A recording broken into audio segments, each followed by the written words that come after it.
नमस्कार, मैं मानवी ठाकुर। आप देख रहे हैं न्यूज 24 फर्स्ट एक्सप्रेस। आज की कुछ खास खबरें।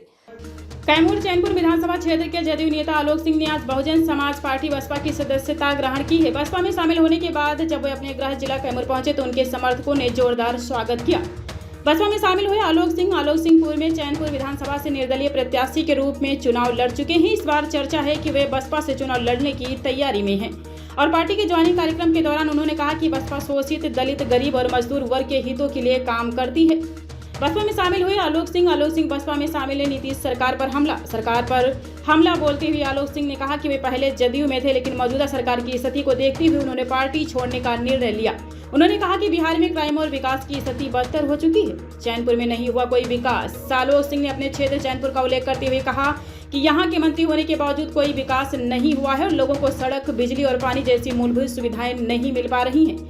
पहाड़ी क्षेत्र के लोग आज भी 5 किलोमीटर दूर से पानी लाने को मजबूर हैं। वन संसाधनों पर रोक से लोग परेशान। उन्होंने कहा कि पहले लोग वन संसाधनों का उपयोग कर जीवन यापन करते थे, लेकिन अब तेंदू पत्ता या अन्य वन उत्पादों को बेचने पर भी उन्हें तस्करी का आरोपी बनाया जा रहा है। इससे स्थानीय जनजाति और ग्रामीण लोग परेशान हैं। क्राइम ग्राफ में बढ़ोतरी, सरकार फेल। उन्होंने कहा कि बिहार में कानून व्यवस्था पूरी तरह फेल हो चुकी है। हाल ही में खेमका जी की हत्या और आज पटना में एक व्यापारी की हत्या इसका उदाहरण है। मुख्यमंत्री नीतीश कुमार क्राइम कंट्रोल करने में असफल साबित हुए हैं। रोजगार और फैक्ट्री नहीं, सिर्फ घोषणाएं। रोजगार के मुद्दे पर बोलते हुए आलोक सिंह ने कहा कि राज्य में रोजगार का सृजन नहीं हुआ है, ना कोई फैक्ट्री लगी है, ना ही कोई बड़ा उद्योग आया है। विभागों में ही नौकरी दी जा रही है जो पर्याप्त नहीं है।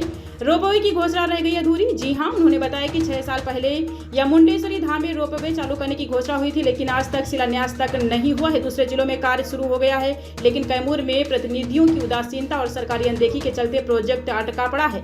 मैं विधायक नहीं था तभी विकास के कार्य किए, अभी जनता की सेवा में तत्पर हूं। सरकार का हाल बदतर है या जंगल राज जैसा माहौल है जहां कोई भी कहीं भी मारा जा सकता है। आलोक सिंह बसपा नेता चैनपुर विधानसभा से मिल सकता है टिकट। आलोक सिंह ने बसपा में शामिल होने से चैनपुर विधानसभा में राजनीति हलचल तेज हो गई है। आने वाले चुनाव में वे बसपा के टिकट पर ताल ठोक सकते हैं। सरकार की नीति और क्राइम ग्राफ को लेकर उनकी नाराजगी साफ झलकती है।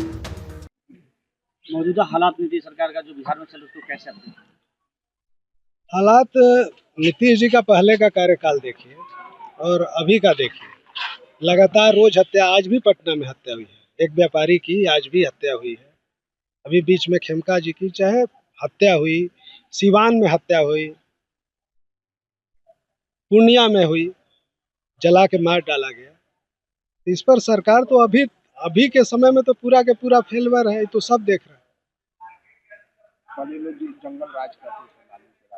देखिए, जंगल राज पहले लोग क्या कहते थे उस पर हम लोग नहीं, अभी तो हम लोग जो वर्तमान में देख रहे हैं इसको क्या कहिएगा। ये भी तो जंगल राज है। कहीं भी किसी को भी मार दिया जाता है। क्राइम बढ़ा है। नीतीश जी का पहले का कार्यकाल कोई नहीं कह सकता, लेकिन अभी जो है हमको नहीं लगता है कि मुख्यमंत्री जी अभी क्राइम को कंट्रोल कर पा रहे हैं। अच्छा, रोजगार को कह रहे हैं कि बहुत ज्यादा हम रोजगार दे रहे हैं युवाओं को, कैसे देखते हैं? कोई रोजगार का क्या, जो रोजगार ये लोग सृजन कर रहे हैं विभागों में वही है। स्वरोजगार की जहाँ बात है, कोई फैक्ट्री आप देखिए बिहार में क्या लगा है? कोई ऐसा कुछ लगा है? कोई बड़ा प्लांट लगा है जिसमें युवाओं को रोजगार मिले? हमारे ही चैनपुर विधानसभा में देख लीजिए, यहाँ तो लगातार मंत्री ही रहता है सबको, लेकिन आज तक रोजगार लगाना या किसी फैक्ट्री का बात करना तो दूर, इन लोगों ने एक बार भी यहाँ के युवाओं के लिए, यहाँ के लोगों के लिए रोजगार का न कभी मुद्दा उठाया, न किसी भी उद्योगपति से मिला, कोई उद्योग के लिए यहाँ पहल तक नहीं किया।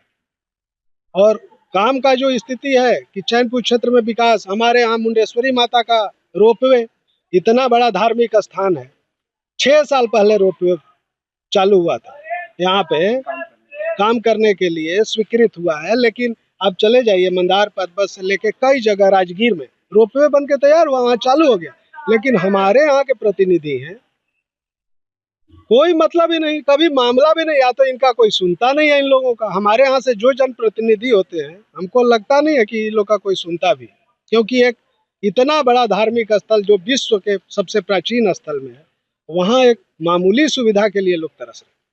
हर खबर की अपडेट पाने के लिए बने रहिए न्यूज 24 फर्स्ट एक्सप्रेस के साथ।